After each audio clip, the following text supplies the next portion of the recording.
क्योंकि सबके मन में राजकुमारी से विवाह करने की लालच थी।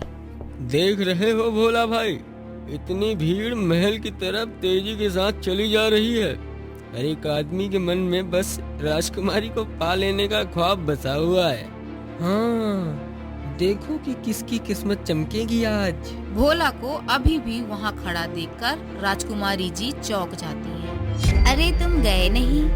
लगता है कि तुम्हें अपने जीवन से कोई खास लगाव है नहीं। नहीं राजकुमारी जी, मुझे एक बार इस शेर से लड़ना है और आपकी शर्त पूरी करनी है।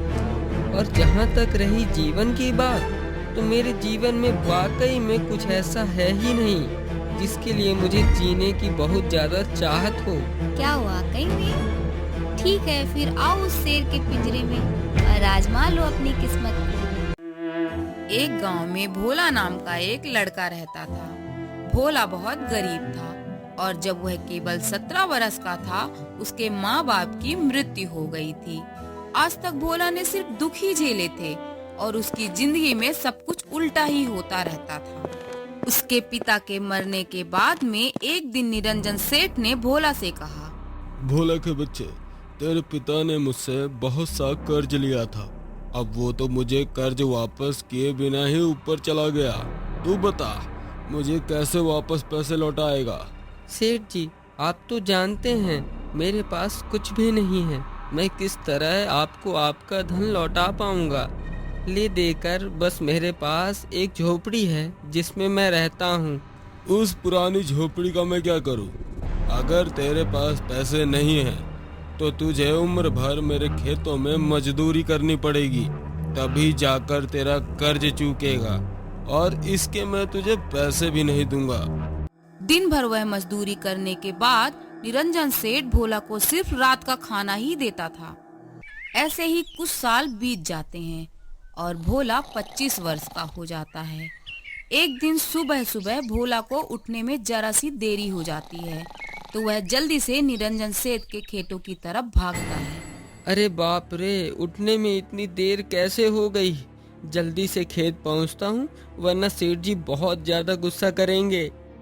अच्छा, माफ कर दूं? अरे एक बार माफ करूंगा ना, तो बार बार यही गलती दोहराएगा।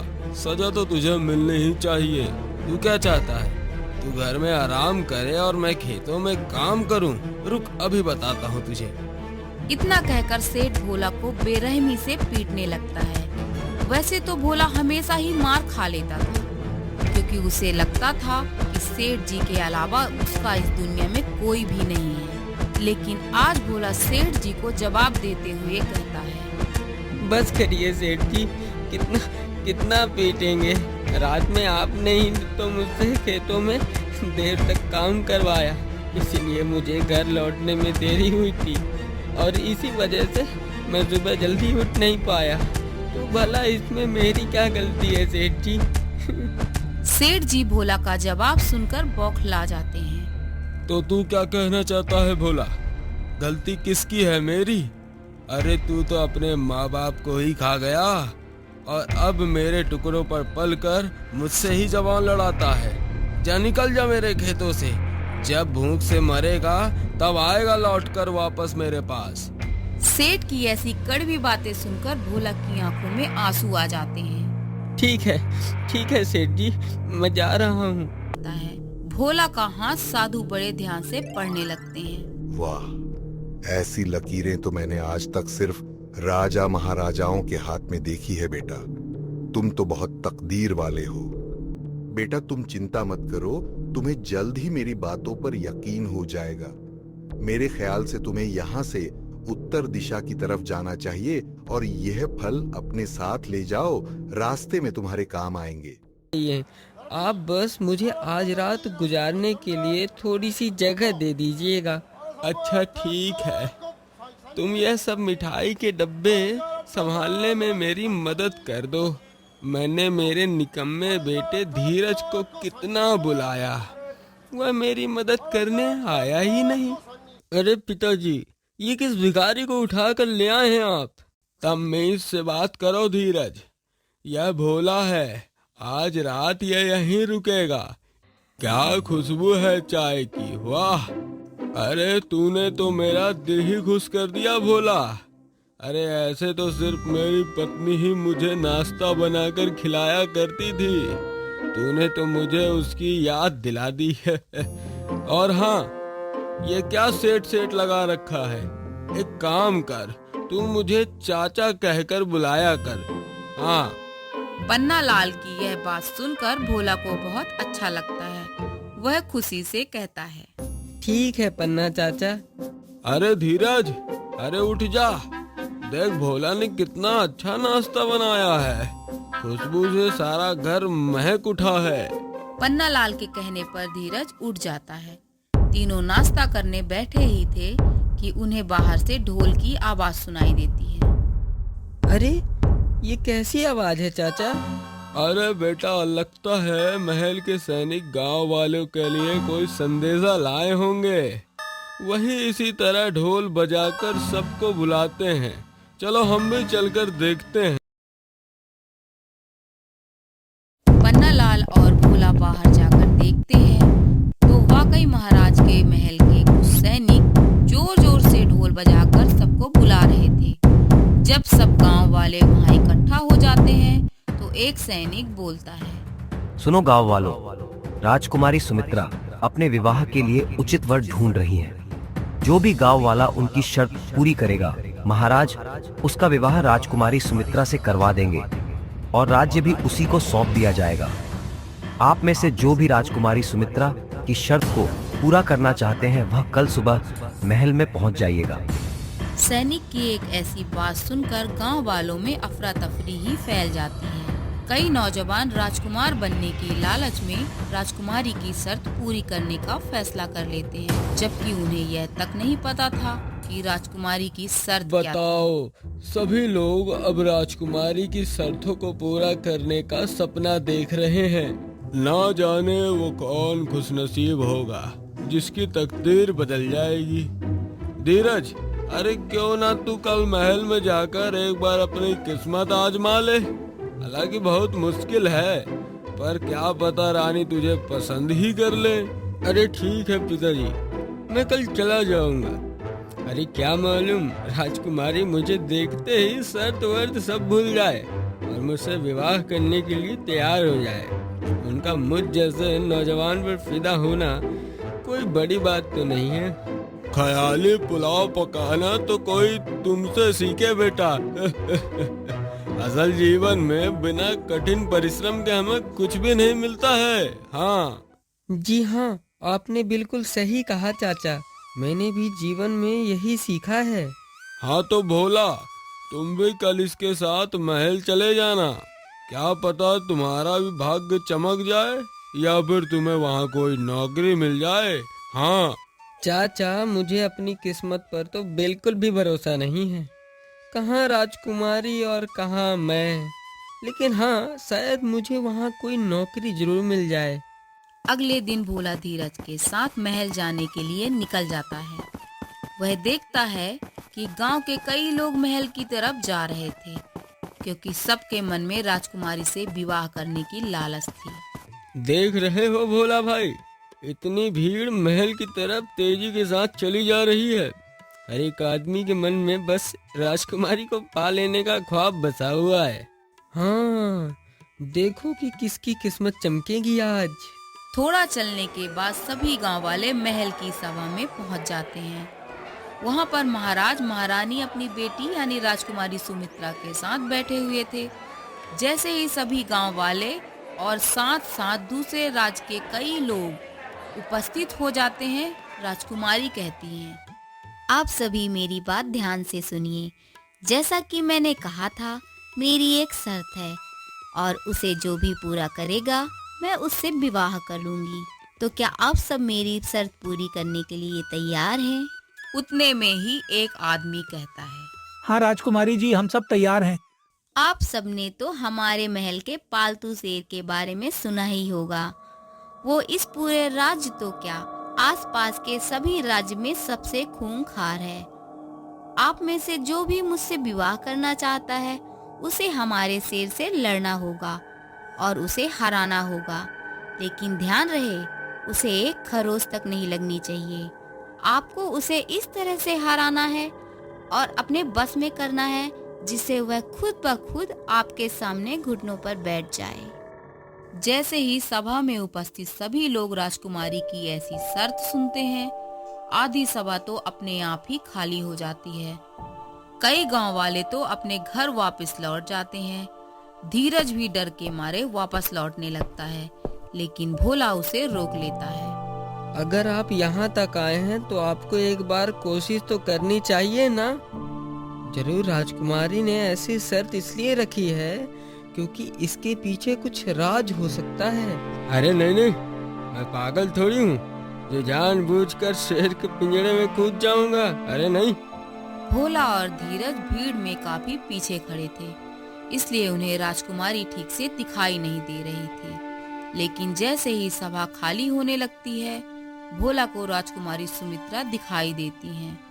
वो इतनी खूबसूरत थी कि भोला उन्हें देखते ही मोहित हो जाता है, लेकिन धीरज उसका हाथ छुड़ाकर बाकी लोगों के साथ बाहर चला जाता है। अब सभा में कुछ गिने चुने लोग ही रह गए थे। देखा आपने पिताजी, आधे से ज्यादा लोग तो मेरी शर्त सुनते ही भाग गए और अब यह जो बचे हैं यह शेर को देखकर भाग जाएंगे। बेटी, तुमने रखी भी तो ऐसी शर्त है। लगता है तुम्हें विवाह करना ही नहीं है, लेकिन चलो हम इन्हें शेर के पिंजरे के पास ले चलते हैं। क्या पता इनमें से कोई तुम्हारा होने वाला राजकुमार हो। यह नामुमकिन है पिताजी। ऐसा कोई वीर आज तक इस धरती पर जन्मा ही नहीं। जो लोग बचे थे उन्हें लेकर सैनिक महल के बगीचे में ले जाते हैं। वहीं पर एक बड़ा सा पिंजरा रखा हुआ था जिसके अंदर एक शेर कैद था। इतना बड़ा शेर देखकर तो कुछ लोगों की सिट्टी पिट्टी गुम हो जाती है, मगर भोला की नजर तो राजकुमारी से हट ही नहीं रही थी। मेरे पास अब खोने को है ही क्या। वैसे भी मेरी पूरी जिंदगी इतनी खराब बीती थी, कौन ही मेरा घर पर इंतजार कर रहा होगा। इसलिए मैं एक बार इस शर्त को पूरा करने की कोशिश जरूर करूंगा। क्या पता मेरा भाग्य सचमुच में चमक जाए। जैसे ही लोगों के सामने शेर आता है, जो बचे कुचे गांव वाले थे वह भी भाग जाते हैं। अब सिर्फ भोला ही अकेला बच गया था। भोला को अभी भी वहां खड़ा देखकर राजकुमारी जी चौंक जाती हैं। अरे तुम गए नहीं? लगता है कि तुम्हें अपने जीवन से कोई खास लगाव है नहीं। नहीं राजकुमारी जी, मुझे एक बार इस शेर से लड़ना है और आपकी शर्त पूरी करनी है। और जहाँ तक रही जीवन की बात, तो मेरे जीवन में वाकई में कुछ ऐसा है ही नहीं जिसके लिए मुझे जीने की बहुत ज्यादा चाहत हो। क्या वाकई में? ठीक है, फिर आओ उस शेर के पिंजरे में और आजमा लो अपनी किस्मत को। कुछ सैनिक जल्दी से पिंजरा खोल देते हैं और भोला अंदर चला जाता है। अंदर शेर गुस्से में भोला को देखकर दहाड़ रहा था। भोला पहले तो उसे देखकर डर जाता है, लेकिन वह हिम्मत नहीं खोता। शायद राजकुमारी की शर्त को पूरा करने के लिए मुझे इससे लड़ने की जरूरत नहीं है। मैं इसे शांत करके भी तो घुटने के बल ला सकता हूँ। हाँ। तभी भोला देखता है कि शेर के पैर में तो चोट लगी हुई थी और वहाँ से खून भी बह रहा था, इसलिए शेर और भी ज्यादा गुस्से में था। यह देखकर भोला सब कुछ समझ जाता है। ये चोट, मगर अभी तक किसी ने शेर से लड़ाई भी नहीं की। इसका मतलब ये शेर पालतू नहीं है, बल्कि जंगली शेर है। इसे पकड़कर हाल ही में यहाँ लाया गया है। मुझे इसे शांत करना चाहिए। तभी शेर गुस्से में भोला के ऊपर झपट्टा मार देता है, लेकिन भोला वहाँ से हट जाता है और शेर को ऊपर से दबोच लेता है। इसके बाद भोला शेर को सहलाने लगता है। शांत हो जाओ मेरे दोस्त, शांत हो जाओ। अब सब ठीक हो जाएगा। मैं और तुम एक जैसे ही हैं। मुझे अपना समझकर शांत हो जाओ। शेर भोला को अपने ऊपर से गिरा देता है और फिर से उस पर झपट्टा मार देता है, लेकिन इस बार भी भोला शेर की पकड़ से बच जाता है और वह शेर को पीछे से पकड़कर सहलाने लगता है। भोला के ऐसे करने से शेर वाकई में शांत होने लगता है। शांत हो जाओ मेरे दोस्त, शांत हो जाओ। तुम्हें तुम्हारे परिवार के पास वापस ले जाऊंगा, उसी जंगल में, मैं जहाँ तुम रहते थे। बस तुम एक बार शांत होकर मेरी बात को समझो। भोला की यह बात सुनकर शेर सचमुच शांत हो जाता है और घुटने के बल बैठ जाता है, जैसे मानो कि वह भोला की बात समझ गया हो और उसे भी अपने घर वापस जाना हो। भोला अपने कुर्ते का थोड़ा सा कपड़ा फाड़ता है और उसे शेर की चोट पर लगा देता है। यह नजारा देखकर राजकुमारी और महाराज दोनों ही हैरान थे। बेटी, इस लड़के ने तो तुम्हारी शर्त वाकई में पूरी कर दी। अब तुम क्या कहना चाहोगी? हाँ पिताजी, क्योंकि यह सिर्फ हिम्मत वाला और बुद्धिमान ही नहीं, बल्कि यह मेरी तरह जानवरों के दर्द को भी समझता है। सिपाहियों, उसे पिंजरे से बाहर निकालो। शेर की मरहम पट्टी करके उसे जंगल में वापस छोड़ दो। सिपाही ऐसा ही करते हैं। जैसे ही भोला को निकालकर राजकुमारी के पास लाते हैं, भोला राजकुमारी से एक सवाल करता है। राजकुमारी जी, यह शेर पालतू नहीं था, बल्कि जंगली था और इसे पहले से चोट लगी हुई थी, तो आपने ऐसा क्यों कहा कि यह शेर पालतू है और आपने ऐसी शर्त रखी ही क्यों? वो इसलिए क्योंकि कुछ दिन पहले मैं शिकार के लिए जंगल गई थी। वहाँ मैंने देखा कि यह शेर घायल अवस्था में पड़ा हुआ था। इसकी देखरेख के लिए इसे महल में ले आई थी, लेकिन यह अपने परिवार से दूर होने की वजह से बहुत गुस्से में था। उसी वक्त मेरे पिताजी मुझसे विवाह करने की जिद कर रहे थे, तो मैंने सोचा कि क्यों ना मैं ऐसी शर्त रखूं जिससे पिताजी भी शांत हो जाएं और मुझे विवाह भी ना करना पड़े। मुझे लगा कि कोई भी मेरी शर्त पूरी नहीं कर पाएगा, मगर आपने तो यह कमाल कर दिखाया। सही कहा राजकुमारी ने। अब उसका विवाह हम धूमधाम से आपसे कराएंगे। आप ही हमारे राज्य के नए महाराज हैं। यह सुनकर भोला बहुत खुश होता है, लेकिन फिर वह कुछ सोच विचार करके राजकुमारी से कहता है। लेकिन राजकुमारी, आप इस शर्त से बाधित नहीं हैं। अगर आपको मुझ जैसे गरीब से विवाह नहीं करना है, तो मैं आपके साथ जबरदस्ती नहीं करूँगा।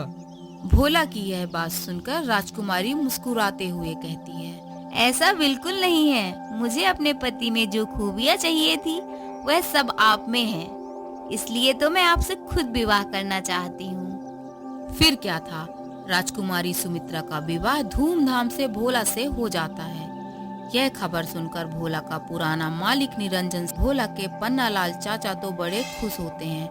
भोला राज्य का नया राजकुमार बन जाता है और राजकुमारी के साथ मिलकर राज्य चलाने लगता है। उसे साधु की बात याद आ जाती है और उसे सचमुच लगने लगता है कि वह बहुत तकदीर वाला है। दोस्तों, आप लोगों को ये कहानी कैसी लगी? इस कहानी का कौन सा भाग आप लोगों को सबसे ज्यादा पसंद आया? हमें कमेंट करके जरूर बताएं। आपका एक एक कमेंट हमारे लिए मूल्यवान है। और भी ऐसी कहानी वीडियोस देखने के लिए हमारे चैनल को सब्सक्राइब करें। धन्यवाद। तो मिलते हैं अगली वीडियो में।